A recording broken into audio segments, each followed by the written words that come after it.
आज पूर्व सांसद शहाबुद्दीन के बेटे ओसामा साहब की जहानाबाद में रोड शो होने वाली थी, लेकिन वो रोड शो रद्द कर दी गई है।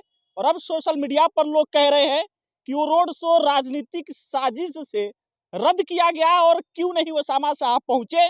इसके पीछे की पूरी हम कहानी बताएंगे। आखिर ओसामा साहब की रोड शो क्यों रद्द हुई और इसके पीछे कहानी क्या है।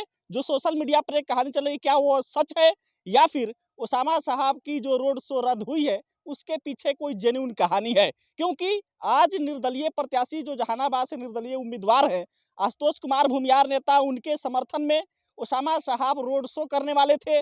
कह लीजिए कि ओसामा साहब की जिंदगी का यह पहला रोड शो था। जो कहा जा रहा था कि हो सकता है कि ओसामा साहब के रोड शो के बाद बिहार में एक नया समीकरण का ऐलान हो, एक नया कह लीजिए कि राजनीतिक वहां पर बयानबाजी शुरू हो, जिसके बाद से बिहार में नए समीकरण की एक उम्मीद जगे।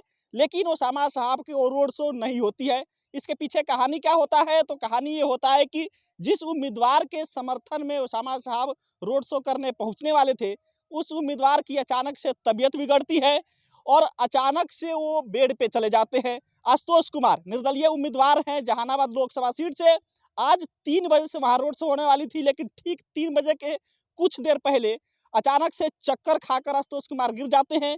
कहा जाता है कि उसके बाद से उनको हॉस्पिटल में भर्ती कराया जाता है। हमारी स्क्रीन पर भी तस्वीरें देखिए कि आशुतोष कुमार को जो आराधना इमरजेंसी हॉस्पिटल है पटना रोड पे, उसमें उनको भर्ती कराया जाता है क्योंकि चक्कर खा के वो गिर गए थे।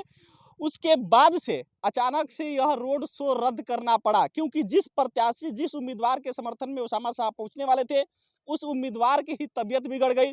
गर्मी के वजह से उनकी तबीयत बिगड़ी, उल्टी हुई और उल्टी होने के बाद से आशुतोष कुमार चक्कर खाकर गिर पड़े। और जैसे ही चक्कर खा के गिरे, ओसामा साहब का रोड शो रद्द करना पड़ा क्योंकि उनकी तबीयत बिगड़ गई आशुतोष कुमार की। और फिर इसके बाद से आशुतोष कुमार पूरे जो उनके समर्थन है, जो जहानाबाद में उनके लोग चाहने वाले हैं, जो ओसामा साहब के लोग चाहने वाले हैं, उनसे माफी मांग ली और कहे कि आगे फिर से इसकी तैयारी की जाएगी। लेकिन जहानाबाद में 1 तारीख को वोट डाले जाएंगे, 7वें चरण में वहां वोटिंग है।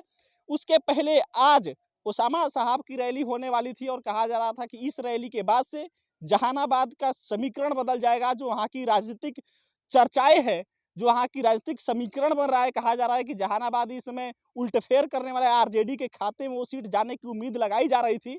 लेकिन जो जो वहाँ से सुरेंद्र प्रसाद यादव जो आरजेडी के उम्मीदवार है, उनके लिए ओसामा साहब अगर जाते तो कह लीजिए कहीं ना कहीं सरदर्द बन जाता, तेजस्वी के लिए सरदर्द बन जाता। क्योंकि आरजेडी के जो समीकरण है एमवाई, वहाँ मुस्लिम वोट बैंक पर ओसामा साहब प्रभाव डाल देते। लेकिन ओसामा साहब की रैली रद्द हो गई और अब हो सकता है कि कल या परसों ओसामा साहब जहानाबाद जाए, जो हम लोग के पास सूत्र के हवाले से खबर आ रहा है। क्योंकि आज आशुतोष कुमार की तबीयत बिगड़ी है और अब खबर आ रही है कि आशुतोष कुमार फिलहाल ठीक हो गए हैं, लेकिन अभी भी बेड पे है। और अगर ठीक होते हैं तो हो सकता है कल या परसों ओसामा साहब जहानाबाद पहुंचे। लेकिन जहानाबाद की जो आज रोड शो होने वाली थी ओसामा साहब की, वो रद्द कर दी गई क्योंकि आशुतोष कुमार की तबीयत बिगड़ गई अचानक से गर्मी तेज होने की वजह से। क्योंकि 43 डिग्री टेम्परेचर इस समय बिहार में कई जिलों में रेड अलर्ट है और इसी वजह से आज ओसामा साहब की वहाँ पर रैली रद्द हुई क्योंकि उम्मीदवार की ही तबीयत बिगड़ गई। आगे ओसामा साहब की जो ये रैली होने वाली है, रोड शो होने वाली है जहानाबाद में, इससे संबंधित जो अपडेट आएगा वो हम आप तक पहुंचाएंगे। क्योंकि सोशल मीडिया पर इसको लेकर एक चर्चा चल रही है कि तेजस्वी यादव साजिश के तहत जो आरजेडी वाले हैं वो ओसामा साहब की रैली को रद्द करवा दिए। तो ऐसा कुछ नहीं है, साजिश नहीं हुई है। हुई ये है कि जो उम्मीदवार जिस उम्मीदवार के समर्थन में ओसामा साहब रैली करने जाने वाले थे, रोड शो था, उस उम्मीदवार की ही तबीयत बिगड़ गई और इस वजह से अचानक से उस रैली को, उस रोड शो को रद्द करना पड़ा। इस पर अपनी प्रतिक्रिया दीजिएगा। बहुत बहुत धन्यवाद।